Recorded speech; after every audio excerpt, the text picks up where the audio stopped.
bad. A sly person plays tricks on other people, and I don't think he may have marked a frowny face because that's not nice. And well, that was the first one.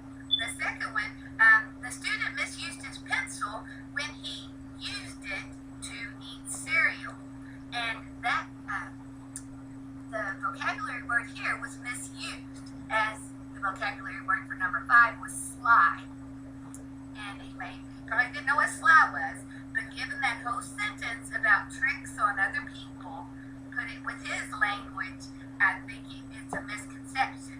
Right, that's probably true, but it's a misconception. But like when we did the other one on number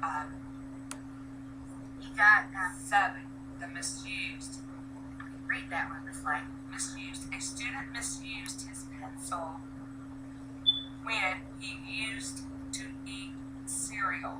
So he's thinking, I better not eat my cereal with the pencil, and that's why he marked a frowny face, because that would be bad if you tried to eat your cereal with the pencil. So I think that's how he interpreted that one. But he is having a little problem with the language, especially with the new words that we're using now in the Engaged New York reading series. Using the context clues the way he can. Number 8, I'll go through these quickly. Number 8 was foolishness is the word, and here's the sentence. Foolishness around the house could be dancing on chairs and jumping off of the beds.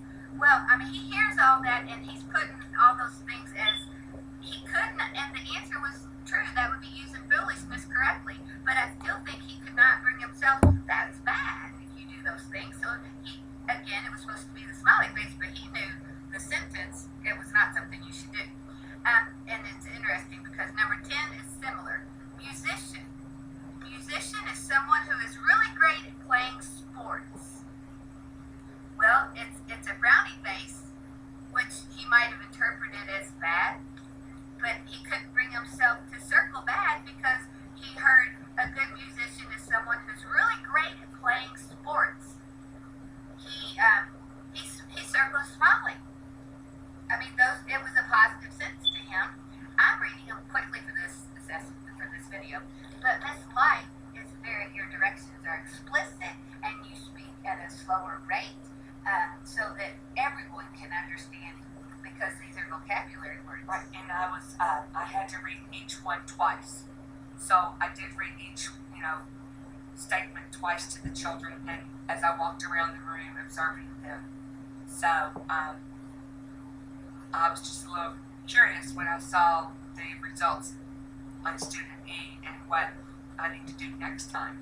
What I would suggest is, because the smileys and the frownies, I would suggest that you have more of a photograph or pictures, and we can go onto like PicSearch or Google Pics and find pictures that exemplify what is being done, and give him at least 2 choices. Well, this is a 50-50 chance too. So give him 2 choices and say which picture shows that sentence being done. And I would use pictures as well when it comes to the rhyming, because I noticed on this Lexia data that I went online and read, his weakest part of all of Lexia was rhyming. So give him 4 pictures and they rhyme, and make sure he really knows the names of them and that he can match up. There's 2 pairs that will rhyme with just 4. So he knows they have to sound the same at the end to build up his rhyming. Right, so I knew his rhyming was low, and then we could work more rhyming here, and he still struggles. Right. Well, that was neat, his interpretation of the assessment, and I have no idea.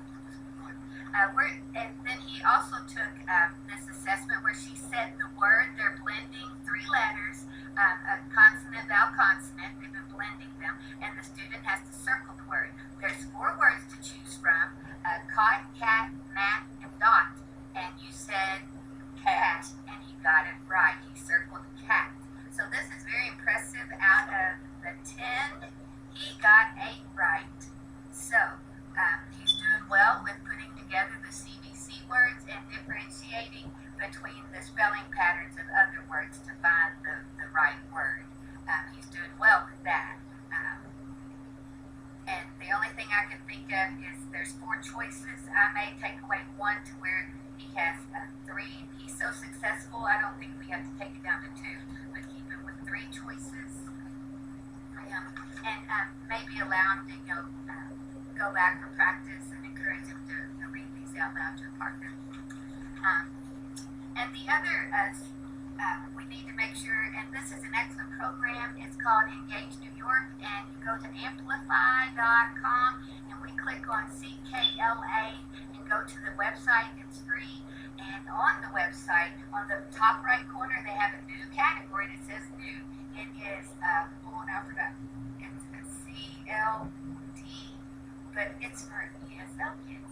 So go on that new link that they're sharing for kids that speak a second language. That was neat to see that it's on there. So reduce the number for him. Make sure we have photographs of the scenarios for the vocabulary words, 2 photographs to choose from.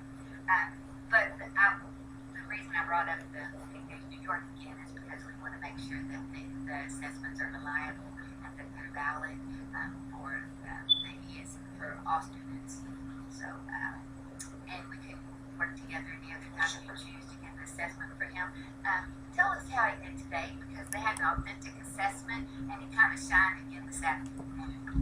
Well, we have been in our domain